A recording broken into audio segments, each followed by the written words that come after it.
সকলোকে জ্ঞান কল্যাণলৈ স্বাগতম জনাইছো। মই উপাসনা বৰা আৰু মই দশম শ্ৰেণীৰ অসমীয়া বিষয়ৰ পাঠসমূহৰ আলোচনা আগবঢ়াম। আজি আলোচনা কৰিবলৈ আগবাঢ়িছো দশম শ্ৰেণীৰ পাঠ্যক্ৰমৰ অন্তৰ্ভুক্ত হেমবৰুৱাদেৱৰ ভাৰতীয় সংস্কৃতি শীৰ্ষক প্ৰবন্ধটি। প্ৰবন্ধটিৰ আলোচনা আৰম্ভ কৰাৰ পূৰ্বে প্ৰবন্ধটিৰ লেখক হেমবৰুৱাদেৱৰ বিষয়ে কিছু কথা কৈ ল'ব বিচাৰিছোঁ।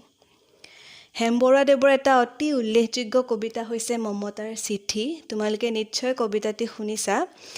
বিশিষ্ট সাহিত্যিক, কৃতি সাংসদ, সুবক্তা হেমবৰুৱাদেৱৰ জন্ম হয় 1915 চনত তেজপুৰত। 1932 চনত তেজপুৰ চৰকাৰী হাইস্কুলৰ পৰা তেওঁ প্ৰৱেশিকা পৰীক্ষাত উত্তীৰ্ণ হয়। 1934 চনত কটন কলেজৰ পৰা IA আৰু 1936 চনত BA পাছ কৰি 1938 চনত কলিকতা বিশ্ববিদ্যালয়ৰ পৰা তেওঁ MA পাছ কৰে। 1940 চনত যোৰহাট কলেজত অধ্যাপনাৰে চাকৰি জীৱন আৰম্ভ কৰা বৰুৱাদেৱে 1944 চনত গুৱাহাটীৰ ভোলা বৰুৱা কলেজৰ অধ্যক্ষ হয়। সাম্প্ৰতিক কবিতাৰ পথ প্ৰদৰ্শক স্বৰূপ বৰুৱাদেৱৰ ৰচনাসমূহৰ ভিতৰত বালিচন্দা, মনময়ূৰী আদি কবিতাৰ পুথি, আধুনিক সাহিত্য, এই গাঁও এই গীত, ৰঙা কৰবীৰ ফুল, Israel, the red river and blue hill ইত্যাদি গ্ৰন্থ উল্লেখযোগ্য। ইয়াৰ উপৰিও তেওঁ জনতা, পচুৱা আদি আলোচনীৰ সম্পাদনাও কৰিছিল। 1972 চনত ধুবুৰীত অনুষ্ঠিত হোৱা অসম সাহিত্য সভাৰ অধিৱেশনৰ তেওঁ সভাপতি আছিল। হেমবৰুৱাদেৱৰ বিষয়ে তোমালোকৰ পাঠ্যপুথিটো সন্নিৱিষ্ট কৰা আছে। তোমালোকে পঢ়িবা আৰু তেওঁৰ বিষয়ে জানি থবা। এতিয়া আমি ভাৰতীয় সংস্কৃতি প্ৰবন্ধটিৰ আলোচনালৈ আগবাঢ়িব খুজিছোঁ। ভাৰতীয় সংস্কৃতি। এতিয়া সংস্কৃতিনো কি? সংস্কৃতি কি বুলি সুধিলে পোনপটীয়াকৈ তাৰ উত্তৰ দিবলৈ কিছু কঠিন বা আমি কিছু পৰিমাণে খোকোজাত পৰিবলগীয়া হয়। কাৰণ সংস্কৃতিৰ নিৰ্দিষ্ট কোনো সংজ্ঞা নাই। বিভিন্নজন পণ্ডিতে বিভিন্ন ধৰণেৰে, বিভিন্ন দৃষ্টিকোণেৰে সংস্কৃতিৰ সংজ্ঞা আগবঢ়াইছে। ইয়াৰ নিৰ্দিষ্ট কোনো এটা সংজ্ঞা পোৱা নাযায়। তথাপি সংস্কৃতি বুলি ক'লে সাধাৰণ অৰ্থত আমি ক'ব পাৰোঁ যে সংস্কৃতি হৈছে সামাজিক আচৰণ বিশেষ। সামাজিক জীৱ হিচাপে মানুহে সম্পাদন কৰা বিভিন্ন কৃতিৰ সমন্বয়তে সংস্কৃতিৰ জন্ম হয়। সংস্কৃতিৰ পৰিসৰ যথেষ্ট ব্যাপক। বিভিন্ন উপাদানৰ সংমিশ্ৰণত, সংস্কৃতিৰ বিভিন্ন উপাদান আছে আৰু বিভিন্ন উপাদানৰ সংমিশ্ৰণত সংস্কৃতি গঢ় লৈ উঠিছে। ভাষা, সাহিত্য, চিত্ৰকলা, লোকাচাৰ, ধৰ্ম, মূল্যবোধ, প্ৰচলিত বা স্বীকৃত নীতি নিয়ম, বিভিন্ন উৎসৱ পাৰ্বণ, অনুষ্ঠান প্ৰতিষ্ঠান, পৰম্পৰাগত কলা, খাদ্যাভাস, গৃহসজ্জা, পিন্ধন উৰণ আদি বিভিন্ন সংস্কৃতিৰ উপাদান আছে। এই সকলোবোৰ উপাদানৰ সংমিশ্ৰণত সংস্কৃতি গঢ় লৈ উঠিছে। এতিয়া আহিছোঁ ভাৰতীয় সংস্কৃতিৰ কথালৈ। আমাৰ প্ৰবন্ধটিৰ শিৰোনাম হৈছে ভাৰতীয় সংস্কৃতি। ভাৰতীয় সংস্কৃতিনো কি? প্ৰবন্ধটিৰ আৰম্ভণিতে আমি এটা বাক্য পাইছোঁ, ভাৰতীয় সংস্কৃতি এক বিৰাট সমন্বয়ৰ বস্তু। ভাৰতীয় সংস্কৃতি এক বিৰাট সমন্বয়ৰ বস্তু। এই বাক্যটিয়ে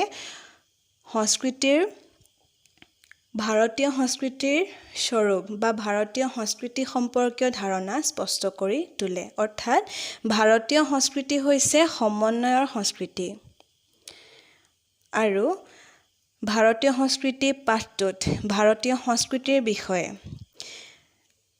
মূল 6টা উপাদানৰ দিশৰ পৰা বৰ্ণনা কৰা হৈছে বা হেমবৰুৱাদেৱে 6টা উপাদানৰ দিশৰ পৰা বিশ্লেষণ কৰিছে ভাৰতীয় সংস্কৃতিৰ বিষয়ে। আৰু ভাৰতীয় সংস্কৃতিৰ সমন্বয়ৰ আদৰ্শ সেই 6টা উপাদানৰ জৰিয়তে প্ৰকাশ পাইছে। উপাদান কেইটা হৈছে সাহিত্য, সংগীত, শিল্পকলা, স্থাপত্য ভাস্কৰ্য, ধৰ্ম আৰু দৰ্শন।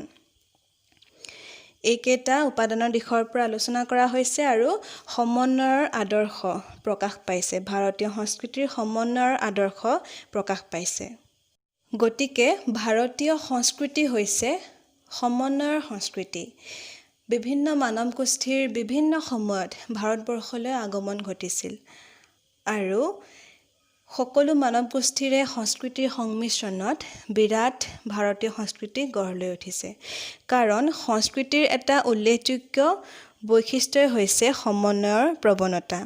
বিভিন্ন সাংস্কৃতিক গুণসম্পন্ন সংস্কৃতিৰ মাজত সান্নিধ্যবশতঃ সংমিশ্ৰণ ঘটে। যদি সান্নিধ্যলৈ আহে তেনেহ'লে সংমিশ্ৰণ ঘটে আৰু এক সংমিশ্ৰিত সংস্কৃতি গঢ় লৈ উঠে। ভাৰতবৰ্ষৰ ক্ষেত্ৰতো একেই হৈছে। ভাৰতবৰ্ষত এক সংমিশ্ৰিত সংস্কৃতি গঢ় লৈ উঠিছে।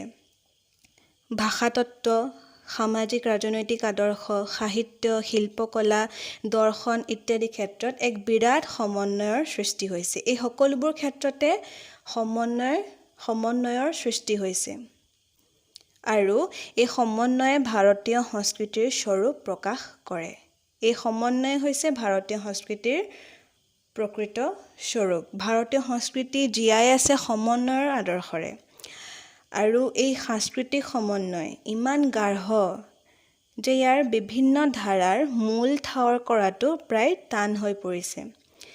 ভাৰতীয় সংস্কৃতিৰ ক্ষেত্ৰত যে ইমান সমন্বয় ঘটিছে, ইমান গাঢ় এক সমন্বয় গঢ় লৈ উঠিছে, তাৰ বাবে সংস্কৃতিৰ যি বিভিন্ন ধাৰা আছে, সেই বিভিন্ন ধাৰাসমূহৰ মূল কি আছিল, মূল ক'ৰ পৰা আহিছে বা মূলটো কি আছিল, সেয়া ঠাৱৰ কৰাটো প্ৰায় কঠিন হৈ পৰিছে। প্ৰবন্ধটিত আমি দুটা শব্দ পাইছোঁ, সভ্যতা আৰু সংস্কৃতি। এই দুয়োটা শব্দ আমি কেতিয়াবা একেলগে ব্যৱহাৰ কৰোঁ বা একে অৰ্থত ব্যৱহাৰ কৰোঁ, কিন্তু এই শব্দ দুটা একেই নে এই শব্দ দুটাৰ মাজত পাৰ্থক্য আছে, সেই সম্পৰ্কে হেম বৰুৱাদেৱে ভাৰতীয় সংস্কৃতি পাঠটোত আলোচনা কৰিছে। তেওঁ বিশ্লেষণ কৰিছে। তেওঁ কৈছে, আচলতে এই শব্দ দুটাৰ মাজত পাৰ্থক্য আছে। এটাৰ সলনি আনটো ব্যৱহাৰ কৰিব নোৱাৰি। গতিকে সভ্যতা আৰু সংস্কৃতি এই দুয়োটাই হৈছে পৃথক, দুয়োটা একে নহয়, দুয়োটাৰে মাজত পাৰ্থক্য আছে। সভ্যতাই বিশেষ এটা সামাজিক বা ৰাজনৈতিক অৱস্থাক বুজায়। ই এটা সমাজ পদ্ধতি। গতিকে সভ্যতাই কি বুজায়? বিশেষ এটা সামাজিক বা ৰাজনৈতিক অৱস্থাক বুজায়। যিখন সমাজৰ সামাজিক ৰাজনৈতিক অৱস্থা উন্নত, সেই সমাজখনেই হৈছে সুসভ্য সমাজ। সুসভ্যতাই সমাজ এখনক সুশৃংখলিত কৰে আৰু সেই সমাজখন, এখন সুসভ্য সমাজ, সুশৃংখলভাৱে পৰিচালিত হয়। আনহাতে সংস্কৃতি হৈছে কোনো এটা জাতিৰ বা সমাজ এখনৰ জীৱন প্ৰতিভা। এটা জাতি সুসভ্য হ'ব পাৰে, আনহাতে ইয়াৰ তেনে কোনো লেখত ল'বলগীয়া সাংস্কৃতিক স্তৰ নাথাকিবও পাৰে। গতিকে এটা জাতি বা এখন সমাজ সুশৃংখল, সুসভ্য হ'ব পাৰে, কিন্তু সেই সমাজখনৰ উন্নত স্তৰৰ এটা সাংস্কৃতিক স্তৰ নাথাকিবও পাৰে। সাংস্কৃতিকভাৱে সেই সমাজখন উন্নত নহ'বও পাৰে। ভাষা, সাহিত্য, সুকুমাৰ কলা, দৰ্শন ইত্যাদি ক্ষেত্ৰত প্ৰকাশ পোৱা প্ৰতিভাই হৈছে জাতিবিশেষৰ সংস্কৃতিৰ মাপকাঠি। আৰু সভ্যতাই কি কৰে? এখন সমাজ সুশৃংখলিত কৰে। আৰু এখন সুশৃংখল সমাজহে সংস্কৃতিৰ সৃষ্টি আৰু ৰূপ দিয়াৰ বাবে অনুকূল বা উপযোগী। সংস্কৃতিৰ সৃষ্টিৰ বাবে এখন সুশৃংখল সমাজ লাগিব আৰু সমাজ এখন সুশৃংখল কৰে সভ্যতাই। গতিকে সভ্যতা আৰু সংস্কৃতি দুয়োটা সম্পৰ্কিত, কিন্তু দুয়োটা একে নহয়, দুয়োটাৰ মাজত পাৰ্থক্য আছে। সংস্কৃতিৰ অবিচ্ছিন্ন ধাৰাই হৈছে ভাৰতীয় জীৱনৰ মূল সম্পদ। ইয়াৰ প্ৰবাহ বাধাহীন গতিৰ বোৱতী খুঁটি। ই অতীজৰে পৰা একেৰাহে নিৰবিচ্ছিন্নভাৱে বৈ আহিছে। আমি ইয়াত পাইছোঁ, সংস্কৃতিৰ অবিচ্ছিন্ন ধাৰাই হৈছে ভাৰতীয় জীৱনৰ মূল সম্পদ। ভাৰতীয় জীৱন মানে থকা, খোৱা, শোৱা সেইবোৰৰ কথাই অকল ইয়াত কোৱা হোৱা নাই। ভাৰতীয় জীৱনে ভাৰতীয় মানুহৰ চিন্তা, চেতনা, সামাজিক শৃংখলা এই আটাইবোৰক সামৰি লৈছে। ভাৰতীয় জীৱনে পৃথিৱীৰ অন্য দেশ, অন্য জাতিৰ তুলনাত এক স্বকীয় পৰিচয়েৰে উদ্ভাসিত হৈছে। আৰু এই পৰিচয়, এই জীৱন প্ৰদান কৰিছে ভাৰতীয় সংস্কৃতিৰ অবিচ্ছিন্ন ধাৰাই। সেইকাৰণে ইয়াত কোৱা হৈছে যে সংস্কৃতিৰ অবিচ্ছিন্ন ধাৰাই হৈছে ভাৰতীয় জীৱনৰ মূল সম্পদ। ভাৰতীয় ভৌগোলিক জীৱন বৈচিত্ৰ্যময়। এই কথা আমি জানো যে ভাৰতীয় ভৌগোলিক জীৱন হৈছে বৈচিত্ৰ্যময়। এফালে শুকান মৰুভূমি, আনহাতে মৌচুমীৰ তাণ্ডৱ নৃত্য। এফালে পৰ্বতমালাৰ উচ্চ শিখৰ, আনফালে যোজনব্যাপ্ত সমতল ভূমি। প্ৰাকৃতিক দৃশ্যাৱলীৰ পাৰ্থক্য, জলবায়ুৰ পাৰ্থক্য, জীৱনৰ গতিধাৰাৰ বৈচিত্ৰ্য ইত্যাদিৰ সৃষ্টিয়ে ভাৰতীয় জীৱন। ভাৰতীয়সকলে এনে বিচিত্ৰতাৰ মাজত বাস কৰে আৰু ভাৰতীয় মনে প্ৰাকৃতিক অসামঞ্জস্যক স্বীকাৰ কৰি লৈছে। এনেধৰণৰ বিচিত্ৰ ভৌগোলিক জীৱন, এনেধৰণৰ বিচিত্ৰ প্ৰাকৃতিক পৰিৱেশ, এনেধৰণৰ অসামঞ্জস্যক ভাৰতীয় মনে স্বীকাৰ কৰি লৈছে আৰু এনেধৰণৰ মনস্তাত্ত্বিক প্ৰস্তুতিয়ে এনেধৰণৰ মানসিক অৱস্থাই ভাৰতীয় জীৱনৰ অসামঞ্জস্যকো স্বীকাৰ কৰি ল'বলৈ বাধ্য কৰিছে। এনেধৰণৰ মানসিক প্ৰস্তুতিয়ে ভাৰতীয় লোকসকলক ভাৰতীয় জীৱনৰ যি অসামঞ্জস্য সেই তাকো স্বীকাৰ কৰি ল'বলৈ বাধ্য কৰিছে। গতিকে ভাৰতীয় জীৱন বৈচিত্ৰ্যময় আৰু ভাৰতীয় মনে এনেধৰণৰ বিচিত্ৰতাক, এনেধৰণৰ বৈচিত্ৰ্যময় পৰিস্থিতিক স্বীকাৰ কৰি লৈছে। আৰু ভাৰতবৰ্ষৰ এই বিশাল ভূমিখণ্ডলৈ বাহিৰৰ পৰা বহুতো মানৱ গোষ্ঠীৰ আগমন ঘটিছিল। বহিৰাগত বহুতো মানৱ গোষ্ঠীৰ ভাৰতবৰ্ষলৈ আগমন ঘটিছিল আৰু এছিয়াৰ চৌদিশৰ পৰা অহা মানৱপুঞ্জৰ সোঁতে দেশ প্লাবিত কৰিছিল। আৰু এনেদৰে ভাৰতবৰ্ষলৈ অহা প্ৰত্যেকটো মানৱ গোষ্ঠীৰে নিজা সংস্কৃতি আছে। প্ৰত্যেকেই ব্যক্তিগত প্ৰতিভা অনুসৰি সংস্কৃতি ৰচনাত বৰঙণি যোগাইছিল। প্ৰত্যেকৰে নিজা নিজা সংস্কৃতি আছে আৰু সেই সকলোবোৰ সংস্কৃতিৰ সংমিশ্ৰণত বৃহৎ ভাৰতীয় সংস্কৃতি গঢ় লৈ উঠিছিল। প্ৰাকৃতিক ব্যৱধানৰ কাৰণেই হওক বা আন কিবা কাৰণেই হওক, যিসকল আৰ্যই প্ৰব্ৰজন কৰি আহি ভাৰতভূমিত নিগাজীকৈ থাকিবলৈ ল'লে, সেইসকলৰ আদিম বাসভূমি মধ্য এছিয়াৰ লগত স্বাভাৱিকতে সম্বন্ধ টুটি আহিবলৈ ধৰিলে। আৰ্যসকল ভাৰতবৰ্ষলৈ আহিছিল মধ্য এছিয়াৰ পৰা আৰু তেওঁলোক ভাৰতবৰ্ষলৈ আহিল। ভাৰতবৰ্ষলৈ প্ৰব্ৰজন কৰি অহাৰ পাছত তেওঁলোকে ভাৰতবৰ্ষতে নিগাজীকৈ বসবাস কৰিবলৈ ল'লে আৰু তেওঁলোকৰ মূল যি বাসভূমি আছিল মধ্য এছিয়া, তাৰ লগত তেওঁলোকৰ সম্পৰ্ক লাহে লাহে টুটি আহিবলৈ ধৰিলে। আনকি ভাৰতবৰ্ষ আৰু আফগানিস্তানক একগোট কৰি থোৱাৰ চেষ্টাও ফলৱৰ্তী নহ'ল। আফগানিস্তান হৈছে ভাৰতবৰ্ষৰ উত্তৰ পশ্চিম অঞ্চলত থকা এখন ৰাষ্ট্ৰ। একগোট কৰাৰ এক চেষ্টা চলিছিল, সেই চেষ্টাও কিন্তু ফলৱৰ্তী নহ'ল। কিন্তু ভাৰতবৰ্ষ আৰু আফগানিস্তান দুয়োখন ৰাষ্ট্ৰৰ মাজতে সম্পৰ্ক আছে, সংযোগ আছিল আৰু তাৰ সাক্ষ্য বহন কৰিছে কান্দাহাৰ চহৰে। কান্দাহাৰ চহৰ হৈছে আফগানিস্তানৰ এখন চহৰ আৰু এই কান্দাহাৰ নামটো হৈছে এটা ভাৰতীয় নাম। গতিকে কান্দাহাৰ ভাৰত আৰু আফগানিস্তানৰ মাজত যে এক সংযোগ আছিল, সম্পৰ্ক আছিল, তাৰ সাক্ষ্য বহন কৰিছে কান্দাহাৰ চহৰে। গ্ৰীকসকলে কি কৰিছিল? পঞ্জাৱ আৰু আফগানিস্তানক একগোট কৰি থবলৈ চেষ্টা কৰিছিল। তেওঁলোকৰ এই চেষ্টাও ব্যৰ্থ হৈছিল। সেইদৰে মৌৰ্যসকলৰ বিস্তাৰ যুগত ভাৰত আৰু কান্দাহাৰ একগোট কৰি থোৱাৰ প্ৰচেষ্টা চলিছিল। এই প্ৰচেষ্টাও গ্ৰীকসকলৰ চেষ্টা ব্যৰ্থ হোৱাৰ দৰে ব্যৰ্থ হৈছিল। কিন্তু ভাৰতীয় সংস্কৃতি কি হৈছিলে? একালত সমগ্ৰ দক্ষিণ পূব অঞ্চলত, এছিয়াৰ দক্ষিণ পূব অঞ্চলত বিয়পি পৰিছিল। ভাৰতীয় সংস্কৃতি যে দক্ষিণ পূব অঞ্চলত বিয়পি পৰিছিল তাৰ প্ৰমাণ বহন কৰিছে ব্ৰহ্মদেশ, কম্বোডিয়া, ইণ্ডোনেছিয়া আদি ঠায়ে। এই অঞ্চলসমূহত 1200 বছৰ জুৰি জীয়াই থকা হিন্দু ৰাষ্ট্ৰবোৰেও ইয়াৰ প্ৰমাণ দিয়ে যে দক্ষিণ পূব অঞ্চলত ভাৰতীয় সংস্কৃতি বিয়পি পৰিছিল। আৰু ভাৰতীয় সংস্কৃতিৰ এই প্ৰবল সোঁতে মধ্য এছিয়াৰ পৰা আৰম্ভ কৰি দক্ষিণ পূব এছিয়ালৈকে স্পৰ্শ কৰিছিল। সমগ্ৰ এছিয়া মহাদেশতে, প্ৰায় সমগ্ৰ এছিয়া মহাদেশতে ভাৰতীয় সংস্কৃতি বিয়পি পৰিছিল। আৰু এই অভিযান জলপথ আৰু স্থলপথ দুই দিশৰ পৰাই সাধিত হৈছিল। আমাৰ ভাৰত বুৰঞ্জী হৈছে ৰাজ্যৰ উত্থান পতন ভঙা গঢ়াৰ সবিশেষ বুৰঞ্জী। ইটোৰ পাছত সিটো গোষ্ঠীৰ আক্ৰমণ বা অভিযান, ইটো পৰিয়ালৰ পাছত সিটো পৰিয়ালৰ শাসনভাৰ গ্ৰহণ ইত্যাদি ঘটনাৰে ভাৰতৰ বুৰঞ্জী ভাৰাক্ৰান্ত। তথাপি ভাৰতীয় সংস্কৃতিৰ মূল সুঁতি ক্ৰমবৰ্ধমান সোঁতেৰে বৈ আছিল। আমি জানো যে ভাৰতৰ বুৰঞ্জী হৈছে ভঙা গঢ়াৰ বুৰঞ্জী। বিভিন্ন গোষ্ঠীৰ ভাৰতবৰ্ষলৈ আগমন ঘটিছিল, আক্ৰমণ কৰিছিল।